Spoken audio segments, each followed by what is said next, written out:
Welcome back to my class. I hope you all are well. आप सभी लोग ठीक होंगे और आपने अपनी स्टडीज स्टार्ट कर दी होगी। हम लोग थर्मल की क्लास में थे और उसमें अभी तक हमने काफ़ी सारे टॉपिक्स कवर कर लिए, जैसे कि आपका सिस्टम हो गया, सराउंडिंग है, यूनिवर्स है, types of system and boundary. इसके अलावा मैंने और जो लेक्चर्स लिए थे वो थर्मोडायनेमिक प्रोसेस पे लिए थे। उसमें मैंने आपको 3 प्रोसेस बताए थे, isobaric process, isochoric process and isothermal process. और आज की इस वीडियो में मैं आपके लिए एक नया टॉपिक लेकर आई हूँ जो है बॉयलर का। तो आज हम इस वीडियो में बॉयलर का एक ब्रीफ इंट्रोडक्शन जानेंगे। ठीक है, तो देखते हैं हम व्हाट इज बॉयलर।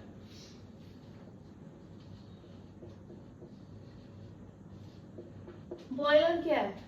बॉयलर को हम एक और नाम से जानते हैं, वो है आपका स्टीम जनरेटर। ठीक है, मैं यहाँ लिख भी देती हूँ, बॉयलर को हम स्टीम जनरेटर भी बोलते हैं। अब इसका नाम स्टीम जनरेटर हम क्यों कह रहे हैं? स्टीम जनरेटर इसलिए कह रहे हैं क्योंकि बॉयलर का जो काम है, जो वर्किंग है उसकी, वो क्या है? स्टीम को प्रोड्यूस करना। स्टीम क्या है? यानी भाप को प्रोड्यूस करना। और प्रोड्यूस कैसे करती है? कैसे करेगी?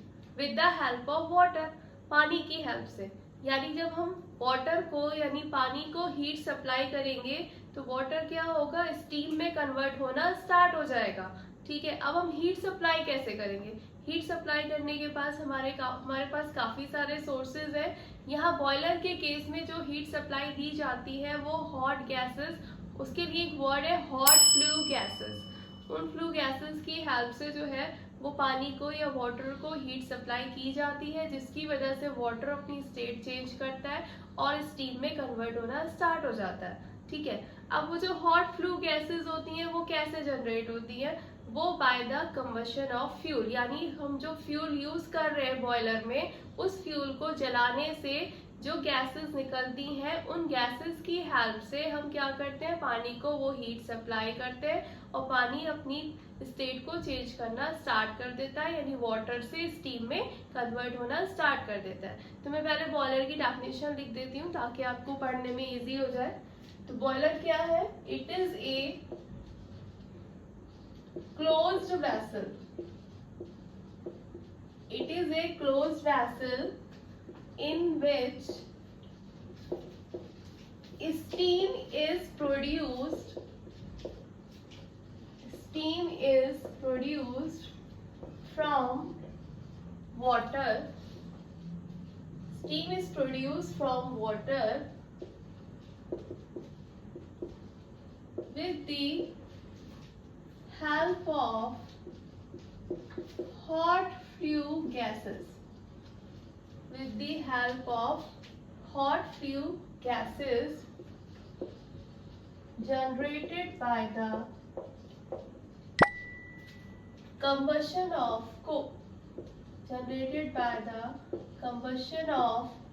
fuel. ठीक है, ये आपकी डेफिनेशन है। तो बॉयलर क्या है? बॉयलर एक क्लोज्ड वेसल है। क्लोज्ड वेसल का मतलब एक बंद बर्तन टाइप का बोल सकते हो आप, कि एक क्लोज्ड वेसल है इन विच, जिसमें स्टीम का प्रोडक्शन होता है, यानी स्टीम बनती है, स्टीम प्रोड्यूस होती है फ्रॉम वाटर। कैसे बनती है? वाटर से। वाटर जब अपनी स्टेट चेंज करता है तो स्टीम बनती है। ठीक है, फिर लिखा है मैंने with the help of hot flue gases. अब वाटर अपनी स्टेट कैसे चेंज करेगा भाई? जब उसको हीट मिलेगी, और वो हीट यहाँ कैसे मिल रही है? With the help of hot flue gases, यानी जो गैसेस जनरेट हो रही हैं उसकी वजह से जो है वाटर को हीट की सप्लाई दी जा रही है और वाटर अपनी स्टेट को चेंज कर रहा है, यानी वाटर से स्टीम में कन्वर्ट हो रहा है। एंड ये जो फ्लू गैसेस है वो कैसे जनरेट हो रही है? Generated by the combustion of fuel. Combustion means burning, यानी आप फ्यूल को जब जला रहे हो, जब आप फ्यूल को जलाओगे तो उससे गैसेस जनरेट होंगी। वो गैसेस की हीट जो है वो आप पानी को सप्लाई करोगे, फिर पानी क्या करेगा? स्टीम का प्रोडक्शन करेगा। और ये प्रोडक्शन कहाँ पर होगा? ये एक बंद यानी क्लोज वेसल में होगा, जिसे हम बॉयलर के नाम से जानते हैं। ठीक है, मुझे लगता है कि बॉयलर की डेफिनेशन आपको बहुत अच्छे से समझ में आ गई होगी। और जो मैंने यहाँ फ्यूल लिखा है, भाई कोई भी डिवाइस हो या कोई भी इंजन हो, उसको चलाने के लिए एक सोर्स होना चाहिए। ठीक है, तो यहाँ आपका हीट सोर्स है, हीट सप्लाई करोगे वाटर को तभी तो स्टीम बनेगी ना। तो अब हीट आपका सोर्स है ना, अब हीट कैसे मिलेगी, जब आप फ्यूल को जलाओगे तभी मिलेगी। अब फ्यूल जो है यहाँ पर क्या हो सकता है, यहाँ पर आपका फ्यूल जो है वो कोल भी हो सकता है, वुड भी हो सकता है, पेट्रोल, डीजल, या जो भी आप जिस तरीके का बॉयलर आप यूज कर रहे हो उसके अकॉर्डिंग आपको यहाँ फ्यूल लेना पड़ेगा। बट मोस्टली केसेस में जो है वो फ्यूल आपका कोल यानी कोयला जो होता है वो यूज होता है, जिसको आप जलाते हो और उससे जो गैसेस बनती है वो आप वाटर को सप्लाई करते हो और वाटर जो है वो स्टीम में कन्वर्ट हो जाता है। ठीक है, तो ये सारा काम कहाँ हो रहा है, ये सारा काम हो रहा है आपका बॉयलर के अंदर। तो बॉयलर क्या काम कर रहा है, स्टीम को जनरेट कर रहा है, इसलिए हम बॉयलर को क्या बोल रहे हैं, स्टीम जनरेटर। ठीक है, नेक्स्ट आपका जो टॉपिक है वो है classification of boiler. Classification of boiler. अब जो बॉयलर है उनको अलग अलग बेसिस पे क्लासिफाई किया गया है। अब किन किन आधार पे क्लासिफाई किया गया है वो हम यहाँ देख लेते हैं। तो पहला इसका जो बेसिस है वो है based on the type of fuel used. इसका मतलब है कि जो आप बॉयलर में फ्यूल जो यूज कर रहे हो बॉयलर को चलाने के लिए या बॉयलर में हीट सप्लाई करने के लिए, तो वो कौन से टाइप का फ्यूल है, कौन से टाइप के फ्यूल के बेसिस पे आप बॉयलर को डिवाइड कर सकते हो। तो फ्यूल के टाइप पे बॉयलर 3 तरीके से डिवाइडेड है। पहला है आपका सॉलिड फ्यूल बेस्ड बॉयलर्स, ठीक है।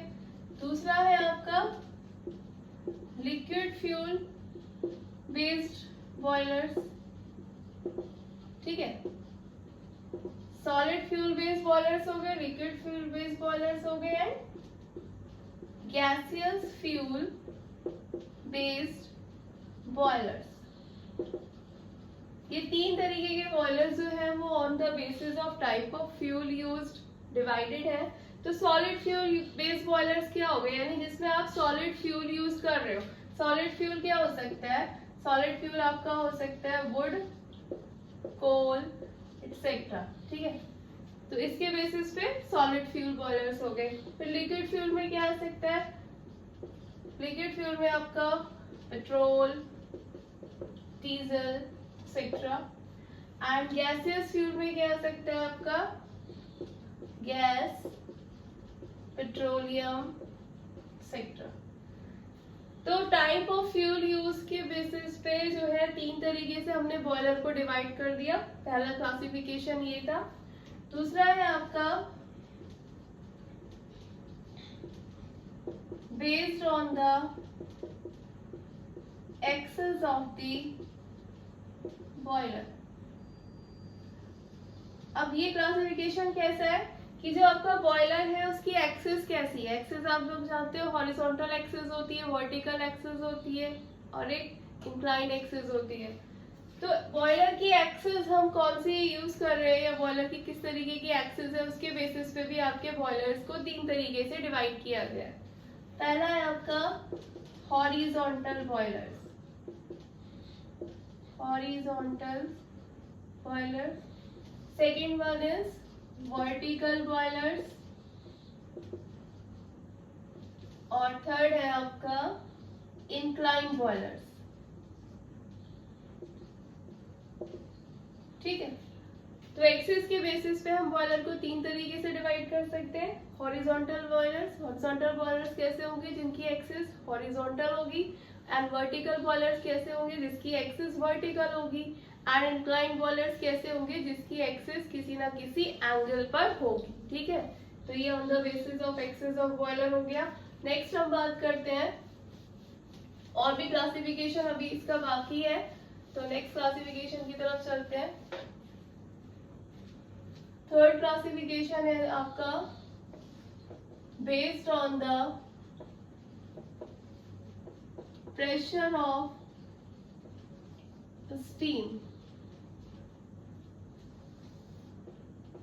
अब जो बॉयलर के अंदर स्टीम प्रोड्यूस हो रही है, ठीक है, तो वो किसी न किसी प्रेशर पे जनरेट हो रही होगी। तो उस स्टीम के प्रेशर के बेसिस पे बॉयलर को 2 तरीके से डिवाइड किया गया है, ठीक है। पहला है आपका लो प्रेशर बॉयलर्स और सेकेंड वन है आपका हाई प्रेशर बॉयलर्स। ठीक है, low pressure boilers and high pressure boilers, इन दो बेसिस पे आपका स्टीम के प्रेशर पे बॉयलर को डिवाइड किया गया है। नेक्स्ट आपका क्लासिफिकेशन है बेस्ड ऑन द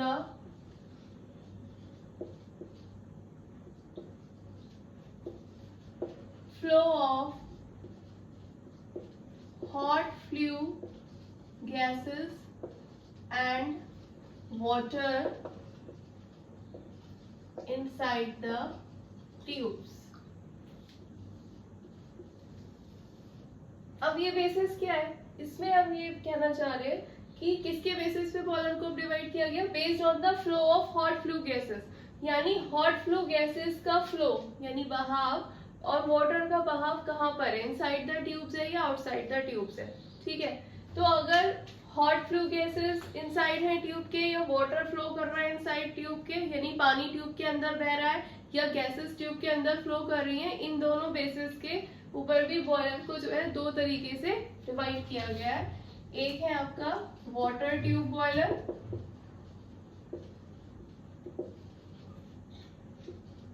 और दूसरा है आपका फायर ट्यूब बॉयलर। अब इसको हम कैसे क्लासिफाई करेंगे या कैसे आइडेंटिफाई करेंगे कि वाटर ट्यूब बॉयलर्स क्या होते हैं और फायर ट्यूब बॉयलर्स क्या होते हैं। तो वाटर ट्यूब बॉयलर्स वो बॉयलर्स होते हैं जिसमें बॉयलर की जो ट्यूब्स है, जो ट्यूब्स इस बॉयलर में यूज हो रही है, उन ट्यूब्स के अंदर अगर पानी बह रहा है यानी वाटर का जो फ्लो है वो ट्यूब के अंदर है, और जो गैसेस है जो हीट ट्रांसफर करेंगी वाटर को, उसका फ्लो उन ट्यूब्स के बाहर हो रहा है, तो आप उसे कह सकते हो वाटर ट्यूब बॉयलर। ठीक है, और इस केस में फायर ट्यूब बॉयलर में क्या होता है, फायर ट्यूब बॉयलर में अगर आपकी जो गैसेस है, जो हॉट फ्लू गैसेस कोयले को या फ्यूल को जलाने से हमें जनरेट हो रही है, मिल रही है, तो अगर वो ट्यूब के अंदर फ्लो कर रही है गैसेस, तो वो आपका आ जाएगा फायर ट्यूब बॉयलर में, और पानी आपका कहाँ फ्लो करेगा, ट्यूब के बाहर। तो यही इन दोनों का बेसिक डिफरेंस है वाटर ट्यूब और फायर ट्यूब का, कि अगर वाटर इनसाइड द ट्यूब है तो आपका वाटर ट्यूब बॉयलर है, और अगर गैसेस इनसाइड द ट्यूब है तो आपका फायर ट्यूब बॉयलर होगा। ठीक है, और इसका एक लास्ट क्लासिफिकेशन और है बॉयलर का, वो और देख लेते हैं, जो आपका 5th टाइप का क्लासिफिकेशन है।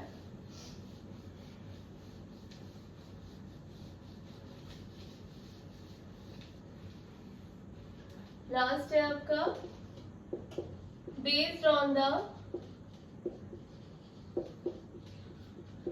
Position of furnace.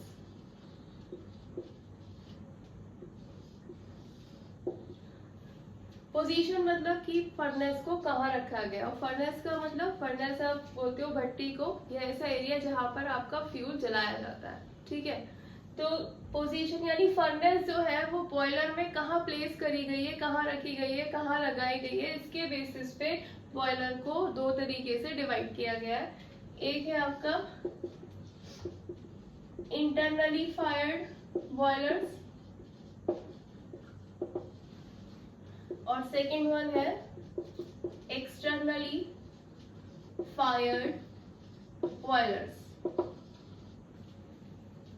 Internally fired boilers का मतलब ये हुआ कि जो कंबशन हो रहा है, यानी जो फ्यूल जल रहा है, कोयला जल रहा है, वो अगर बॉयलर के अंदर जल रहा है, यानी जो फर्नेस है वो बॉयलर का ही एक पार्ट है जो बॉयलर के अंदर है, तो वहां से क्या हो रहा है, आप कोल को वहां रख रहे हो और उसे कंबशन कर रहे हो उसका, जिससे हॉट गैसेस बन रही हैं, और वो गैसेस वाटर को अपनी हीट ट्रांसफर कर रही हैं, और हीट ट्रांसफर करने की वजह से क्या हो रहा है, वाटर की स्टेट चेंज हो रही है, जो वो स्टीम में कन्वर्ट हो रहा है। यही तो प्रोसेस होता है।